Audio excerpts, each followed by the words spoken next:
Hey guys, we're continuing on the Endling. Remember, we are in part 1. The End Begins. We're going to read chapter 2. A visit from some butterbats.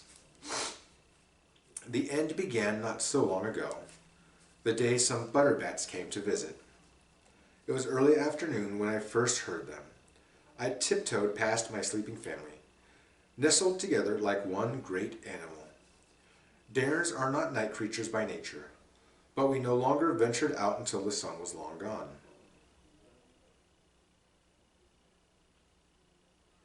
We feared the giant cats called felivets, who hunted at night. But we feared poachers and the soldiers of the Murdano, Nadera's ruler, even more. Still, I was restless, and I was sure I had heard something, just outside the door, the air moving beneath wings both delicate and powerful. My sister Lyra yawned and opened one eye. "I am so hungry I could eat you, Bix," she murmured. "She's too scrawny to eat," said my eldest brother, Avar. I ignored their teasing. I was used to ignoring my siblings. It sounds like somebody I know. It took some effort squeezing through the door of our latest temporary home, an abandoned Mirabear hive. It resembled a huge wasp nest that had fallen to earth. It was shaped like a honeycomb, with holes the size of large boulders, and glistened in the light like raw honey, though it was rock hard to touch. My father said the hive was made of volcanic ash, sulfur, and sand mixed with sap from a bola tree. Dairns used to fashion circle camps in the plains, or weave tree nests when we moved through forests. We didn't do that anymore. There were many things we didn't do anymore, or so Dalentor, our teacher, the holder of our history, told us. He hinted at much more, but there were parts of the Dairn story too harsh for our young ears. Tree nests were too easy to spot, too vulnerable to arrows. Instead, we moved from place to place, sheltering in caves or deep gullies, or within bramble patches in the heart of the forest. We left no evidence of our passing, no hint of nests or camps. We slept at the bases of cliffs, on remote beaches, in the deserted homes of other creatures. Our little band once spent the night in a large, abandoned hunter's lodge. That was the closest I had ever come to humans, one of the 6 great governing species. Those 6, humans, Dairns, felivets, natites, terraments, and raptidons, had once been considered the most powerful in our land. But now all of them, even the humans, were controlled by the despotic Murdano. I'd only encountered 2 of the other great governing species. I'd scented felivets, huge, graceful felines, gliding through the blackest night. No one ever hears them. And I'd seen raptidons, lords of the air, carving arcs through the clouds. Never, though, had I glimpsed a natite. Never, thankfully, a terrament swarm, and never a human. Still, I knew more than a few things about humans. Dalentor had taught us pups about them, drawing stick figures on a dried playa leaf. From him I learned that humans had 2 eyes, a nose, a mouth filled with blunt teeth. I learned they stand taller than we Dairns, but not by too much. I learned a great deal about their habits, their clothing, their villages and cities, their culture, their weapons, their languages, and how they measure time and distance. I learned, most importantly, that humans were never to be trusted, and always to be feared. I emerged from the Mirabear hive into slanting sunlight.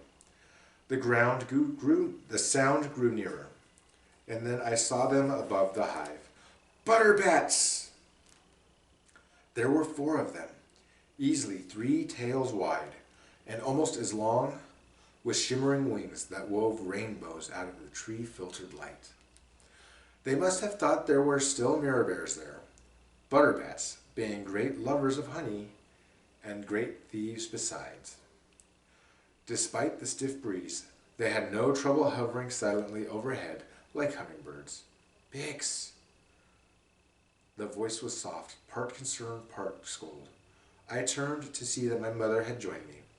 She looked weary, her dark gold fur mussed, her tail listless. Butterbats, Maya, I whispered. She followed my gaze. So beautiful. They're heading north, I expect. It's migration time for them. I wish I could go too.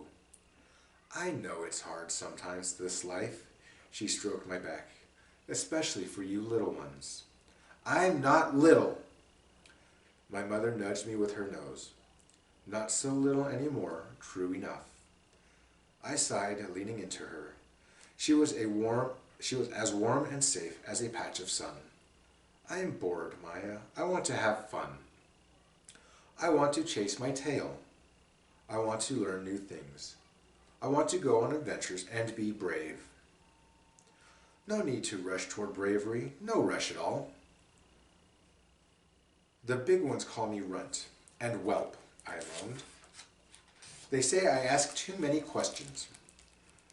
I was rather enjoying feeling so sorry for myself. I hate being me. Bix, my mother said, don't ever say that. There's only one you in the whole wide world. And I love that you ask so many questions. That's how we learn. She paused. I'll tell you something. Something none of the other pups know yet.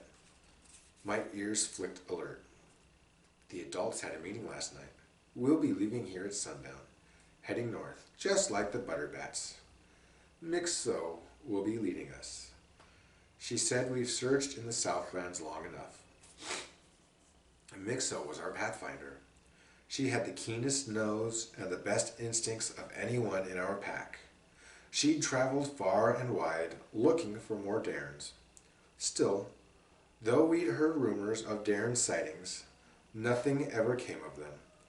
Our pack was down to 29 members. This is a big move, my mother said, a sort of migration of our own. We are going to search for the first colony. But Dalentor told us they're long gone. I remembered our lessons about the first colony, the original group of Dairns who migrated to Nadara long ago. We'd had to memorize a poem, an extremely long poem about them. I love learning more than anyone in my family. But even I have to admit, it may have been the most boring poem ever spoken. Seeing poet of the ancients who dared forth, brave Dairns o'er mountains treacherous and cruel, who crossed the frigid waters of the north, to Dairnholm, living isle and floating jewel. That's all I recall. If Dalentor hadn't let us draw maps while we recited it, I would have fallen asleep. Most of the other pups did. Maya, I asked, do you really think there might still be colony in the north? My mother looked across the meadow to the dark, wind-fretted forest, but didn't answer. It's not impossible, she said at last. Dairns do not lie. There would be no point, since we can always detect an untruth, not just from our own kind, but from anyone. No other species has this ability.